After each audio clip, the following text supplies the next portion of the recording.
L'information se poursuit sur Gabon Première dans cette dernière édition d'Information. Bonsoir et bienvenue à tous. En ouverture de ce journal, le départ du président de la République pour Brazzaville. La République du Congo accueille la célébration de la Journée de l'Afrique dans le cadre des assemblées annuelles de la Banque africaine de développement. Brice Clotaire Oligui Nguema a quitté Libreville ce lundi et au même titre que plusieurs de ses homologues chefs d'État, institutions financières internationales et partenaires du développement, il se retrouve autour des grands enjeux du continent africain. Communication présidentielle pour les détails. Le président de la République, Brice Clotaire Oligui Nguema, s'est rendu ce matin à Brazzaville, en République du Congo, pour prendre part aux assemblées annuelles de la Banque africaine de développement BAD, ainsi qu'au forum sur le secteur privé organisé au Centre international de conférence de Kintélé.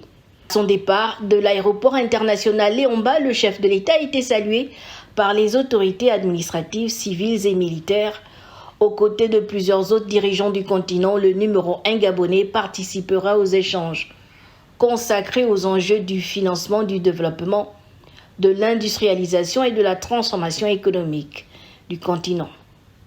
Avec la 5e République, notre pays, le Gabon, entend renforcer la transformation locale de ses ressources naturelles, notamment le fer, le marbre, le manganèse. L'État mise sur l'émergence d'un tissu industriel capable de créer davantage de valeur ajoutée et d'emplois.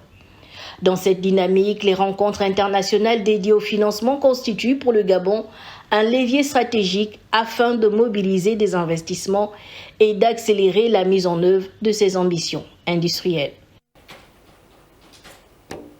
L'actualité, c'est aussi la célébration de la fête de la Pentecôte. À cette occasion, un culte s'est tenu ce lundi à l'église l'Alliance chrétienne du PK8, une fête chrétienne commémorant la venue du Saint-Esprit sur les disciples de Jésus-Christ. On voit cela avec Jaurès Edundong, Cédric Zendong et Gaius Sinagel Mbeleovono. Joie, chant, prière et communion fraternelle ont rythmé la célébration de la Pentecôte à l'église de l'Alliance chrétienne du PK8. Une commémoration importante dans la foi chrétienne symbolisant la venue du Saint-Esprit. Le Saint-Esprit est venu pour plusieurs objectifs, mais l'un d'eux c'est la régénération. Apporter la régénération, apporter la vie. Et nos enfants ont besoin de vie. Nos enfants ont besoin de délivrance. Nos enfants ont besoin de restauration. Nos enfants ont besoin d'être connectés à Jésus-Christ. Et donc c'est pourquoi nous avons choisi, pour notre part, donc, de mobiliser les enfants et de célébrer le Seigneur Jésus-Christ avec eux pendant cette fête de la Pentecôte. Près de 2000 enfants ont répondu présents pour vivre cette fête religieuse. Une fête très importante pour moi car elle représente en fait que le Saint-Esprit, c'est toujours Dieu en fait qui est avec nous. Et il est vraiment important d'être en bonne communion avec lui parce que si on est en bonne communion avec lui, on sera forcément en bonne communion avec Dieu. Pour moi, la Pentecôte représente le rassemblement entre les jeunes et les enfants. Les parents, bien évidemment aussi, c'est l'union entre plusieurs enfants pour louer, pour adorer le Seigneur Jésus-Christ. J'encourage vraiment l'Église à perpétuer cet événement pour faire en sorte que les enfants de bas âge puissent connaître ce que c'est la Pentecôte. La Pentecôte commémore la descente de l'Esprit Saint sur les apôtres 50 jours après Pâques. Pour les chrétiens, cet événement symbolise la naissance de l'Église et le début de leur mission. Et la masterclass Gabon Contact Protocole 2026 s'est ouverte ce lundi en présence du ministre des Affaires étrangères. Durant 6 jours, experts diplomates, responsables institutionnels et professionnels de la communication vont réfléchir aux enjeux du protocole moderne avec un accent particulier sur l'innovation et l'intelligence artificielle. On en parle avec Claude Sage, Boussougou, Matumba, Tito, Mohamed, Paul, Jessica Kolndotoum. C'est une rencontre qui réunit durant plusieurs jours des spécialistes du protocole, des relations publiques et de la communication institutionnelle. Gabon Contact Protocole 2026 se veut à la fois scientifique et opérationnel. La tâche est ardue pour la commission scientifique. astreinte à une vigilance permanente entamée depuis plusieurs mois dans les préparatifs de cette masterclass. Car nous poursuivons un objectif noble, celui de positionner et labelliser la masterclass Gabon Contact Protocol comme un référentiel national, voire africain, un vivier de praticiens aguerris au métier du protocole. La masterclass comprend 6 modules théoriques et un atelier pratique. Des modules consacrés au fonctionnement des institutions publiques, aux organisations internationales, au cérémonial, à la gestion des VIP ou encore à la sécurité protocolaire constituent le riche programme de l'événement. Cette masterclass est la vôtre. Elle est conçue pour valoriser vos compétences et vous offrir de nouvelles perspectives. Le comité d'organisation a tout mis en œuvre pour votre confort et votre concertation. Notre seule ambition est que vous appreniez, échangez et perfectionnez. Une innovation présentée par les organisateurs comme une première en Afrique centrale. Votre participation massive est la preuve de votre soif d'excellence. Vous êtes les futurs architectes de l'image de notre nation. Experts internationaux, ambassadeurs et représentants d'organisations internationales prennent part aux échanges tout au long de cette rencontre organisée par l'IPPRB Gabon et le cabinet Jules Consulting. Lorsqu'un chef d'État rencontre son homologue, lorsque 2 institutions scellent un partenariat ou lorsqu'une organisation internationale accueille une délégation, c'est le protocole qui donne le ton, qui assure la fluidité des échanges et par-dessus tout, qui protège la dignité de nos nations respectives. En matière de protocole, le fond sans la forme est une intention sans impact. La forme sans le fond est une coquille vide. Les agents protocolaires sont les garants de cet équilibre fragile et très précieux. Au-delà du cadre académique, les organisateurs entendent faire de cette masterclass une vitrine du savoir-faire gabonais dans les domaines du protocole et de la diplomatie. Les travaux vont s'achever samedi avec des ateliers pratiques et une remise de certification aux participants. Et à l'occasion de la Semaine mondiale de la vaccination édition 2026, l'Union des étudiants en médecine du Gabon lance pour la première fois une vaste campagne de sensibilisation sur les vaccins et les maladies évitables. Les détails avec Darius Manganga et Aristide Imbomo. À l'occasion de la Semaine de la vaccination édition 2026, les étudiants en médecine du Gabon veulent remettre la prévention au cœur des priorités sanitaires à travers une série d'activités de sensibilisation et une caravane de vaccination gratuite contre l'hépatite B. Cette organisation estudiantine du corps médical entend éveiller les consciences sur les dangers des maladies évitables par la vaccination. Donc cette activité avait pour principal but de sensibiliser les étudiants en médecine et tout autre étudiant en sciences de la santé sur la nécessité de se faire vacciner car le constat qui a été fait, c'est que nous avons des étudiants qui viennent de plus en plus jeunes à l'université, parfois 15 ans en première année et qui sont amenés à être en stage à partir de l'année qui suit, donc à 16 ans, mais qui souvent ne sont pas très prévoyants face aux pathologies que l'on peut contracter au sein de nos structures hospitalières.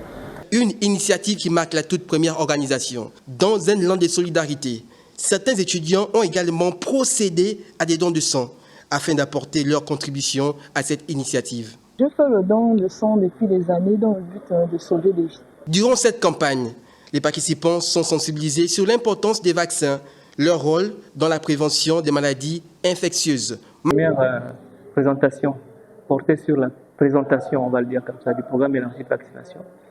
Quels sont ses objectifs? Quels sont ses défis? Quelles sont ses ambitions? La deuxième présentation portait sur l'hésitation vaccinale. À travers cette mobilisation, l'Union des étudiants en médecine du Gabon entend pérenniser cette initiative, tout en rappelant que la vaccination demeure l'un des moyens les plus efficaces pour prévenir plusieurs maladies évitables et assurer une protection durable des populations. Allons-y dans la commune d'Akonda où une nouvelle référence de l'éducation vient officiellement d'ouvrir ses portes, le collège Élite International School of Gabon. On voit cela avec Gaël Bimba Okoko et Aristide Imbomo. La cérémonie officielle de dévoilement des activités académiques de l'école Élite International School of Gabon ainsi que le lancement des inscriptions pour le compte de l'année 2026-2027 s'est déroulé dans une ambiance pleine d'espoir.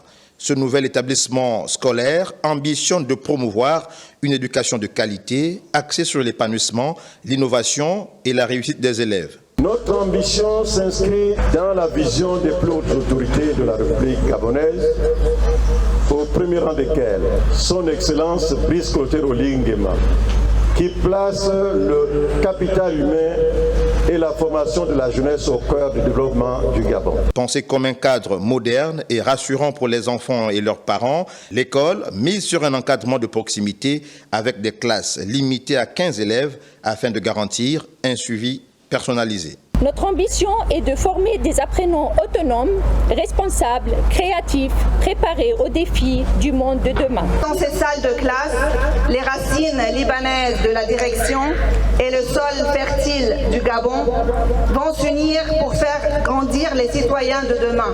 Après la coupure symbolique du ruban et une visite guidée des installations, le maire de la commune d'Akanda a salué l'arrivée de cette structure éducative qu'il considère comme un atout pour le développement éducatif de la commune. Parce que nous avons un établissement comme celui-là qui vise l'excellence, s'installe chez nous à Kanda, nous ne pouvons être heureux et fiers.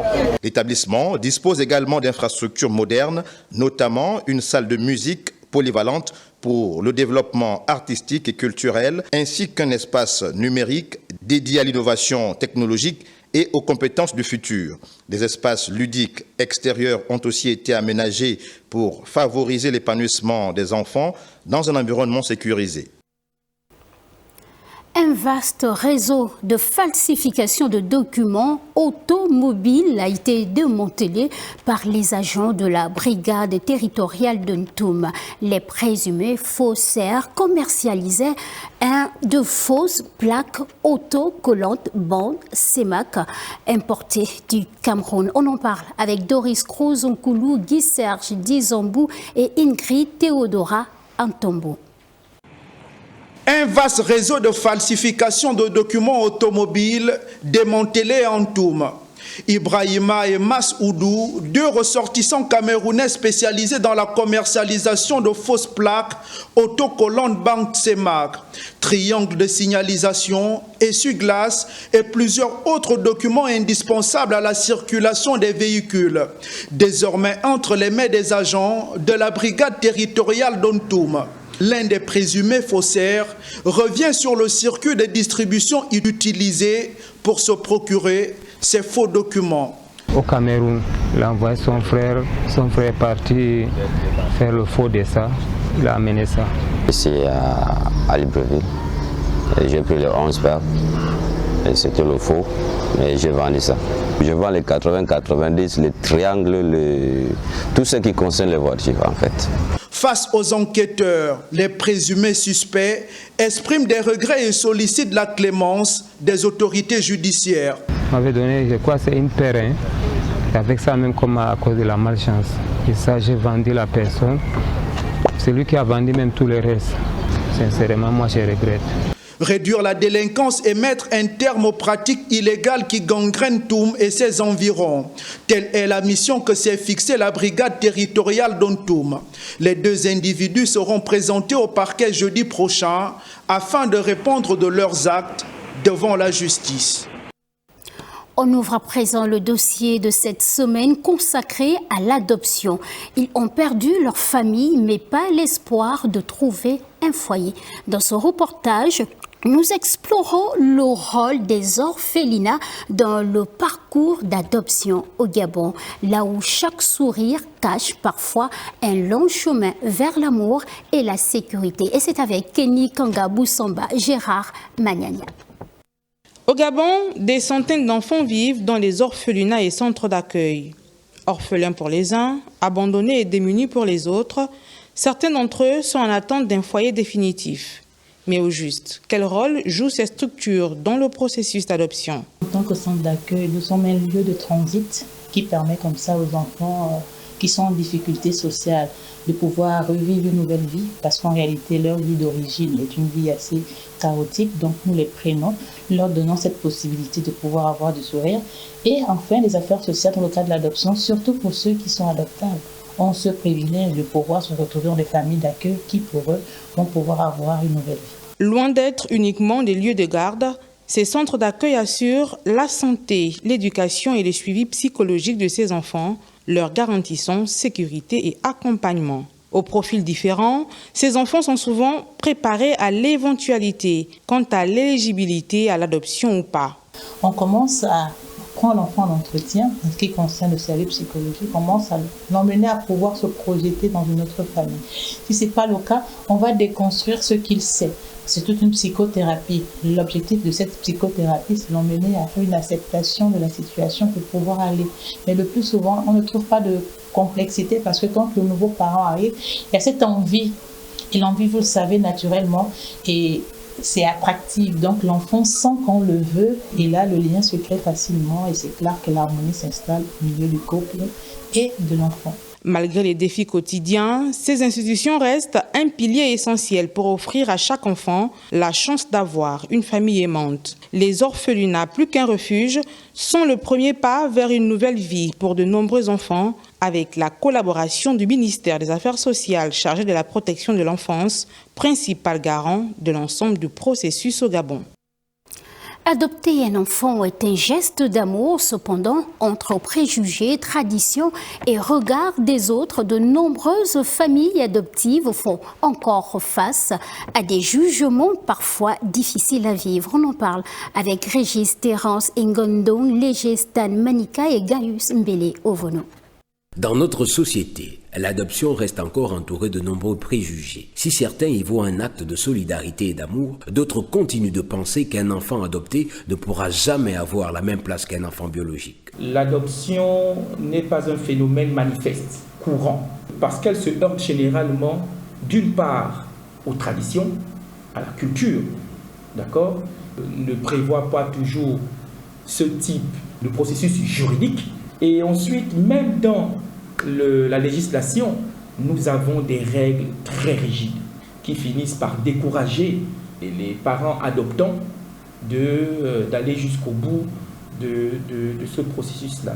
Des regards parfois pesants pour les familles adoptives qui doivent régulièrement faire face aux interrogations et aux jugements de leur entourage. C'est pas bien parce qu'il a marié sa femme, c'est pour qu'il fasse des enfants. Pourquoi il va encore adopter les enfants? Je ne peux pas être contente. Je ne suis pas contente parce qu'il y a souvent des gens qui sont aussi stériles, qui ne font pas d'enfants.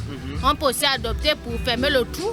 Ce n'est plus un sujet tabou. Vous savez qu'on est un monde ouvert. C'est vrai qu'on n'a pas cette culture-là. Si le couple a fait des examens, qu'ils savent qu'ils ne peuvent pas avoir un enfant, qu'ils mettent les préjugés des gens de côté. Héritage, appartenance familiale ou encore peur du regard social, plusieurs idées reçues persistent encore aujourd'hui. La question de l'intégration ne doit pas simplement se faire de manière physique, mais il y a aussi que les autres membres de la famille doivent changer de regard et le prendre comme un membre à part entière de la famille. Au-delà des liens biologiques, beaucoup rappellent qu'offrir un foyer, une éducation, de l'amour à un enfant reste avant tout un acte profondément humain. Dans le cadre de la célébration de la fête des mères qui se tiendra dans quelques jours, les femmes de Port-Gentil réunies au sein de l'association Avenir Prospère ont organisé le week-end écoulé la 3e édition de la course de la femme port-gentillaise. On en parle avec Lariska Laure Mamengi Osaga et Bertin Osaga.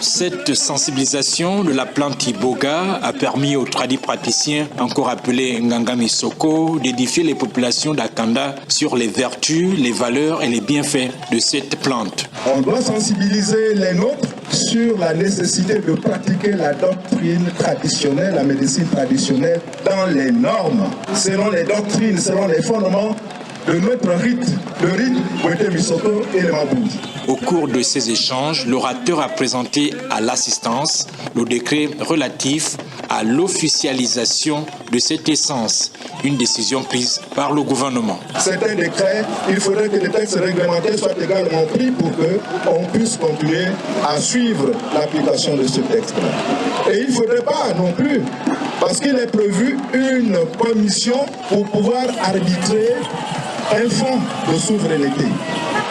Toutes les exploitations occidentales qui concernent l'Iboga qu'on pourra donner au Gabon seront logés dans un fonds. Quel que soit le pays qui utilise l'Iboga ou bien ses dérivés, ils doivent obtenir l'autorisation préalable du Gabon et des autorités. Créée le 17 février 2023, l'association nationale Marangama Nzambé ménage sa monture. Aujourd'hui, elle compte plus de 92 temples, plus de 2700 adhérents et plus de 30 activités de solidarité à travers le Gabon.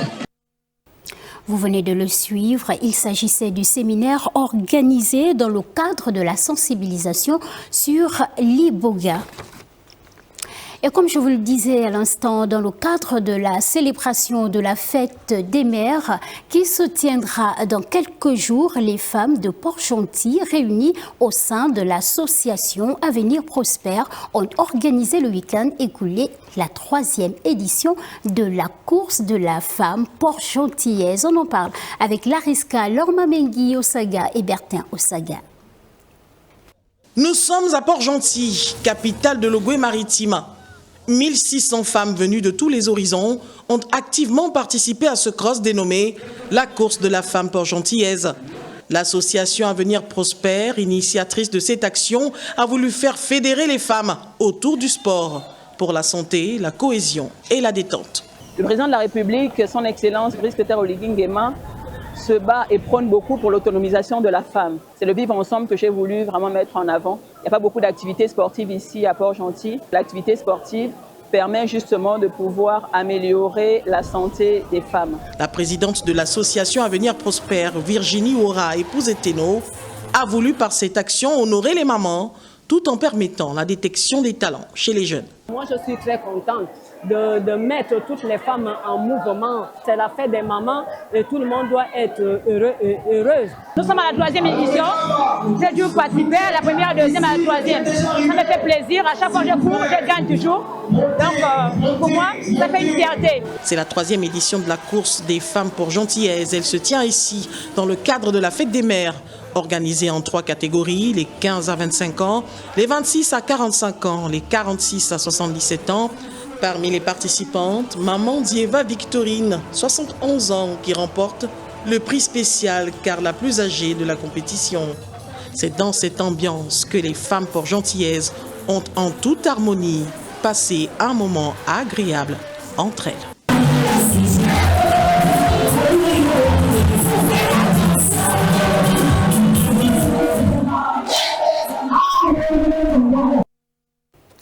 Et en sport, en prélude à la 32e Grande Nuit des Arts Martiaux, vendredi prochain au Palais des Sports, l'expert japonais de la Jike Imura Takenori 8e Dan anime un stage international ici à Libreville. On en parle avec Georges Alexis Bada et Ulrich Abdul Boissa.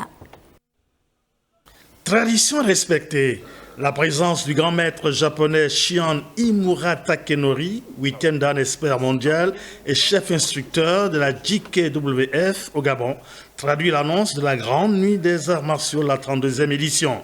Mais avant, le Gashuku International JK Gabon 2026 a réuni la crème des gradés pour un stage grandeur nature et digne d'intérêt.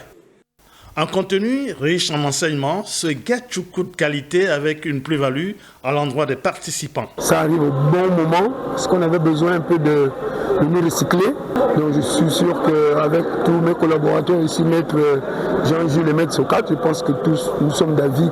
Un stade de perfectionnement également dédié aux petites catégories qui ont suivi les techniques de base avec la spécificité des mouvements de hanche dans le style JK, source de puissance et d'énergie. Un stage qui s'étend sur 3 jours pour mieux assimiler les techniques avant d'embrayer sur la 32e nuit des arts martiaux. Une nuit révélateur parce qu'on a fait venir aussi les forces de défense pour une démonstration explosive inédite. Et nous aurons aussi l'occasion à cette nuit essuyer les larmes de nos athlètes depuis des années qui n'ont jamais été récompensés. Au Palais des Sports, théâtre de cet événement vendredi prochain, avec un symbole, la magnificence du drapeau national, avec des participants tous styles confondus. fin de ce journal. Au plaisir de vous retrouver demain et que Dieu vous bénisse.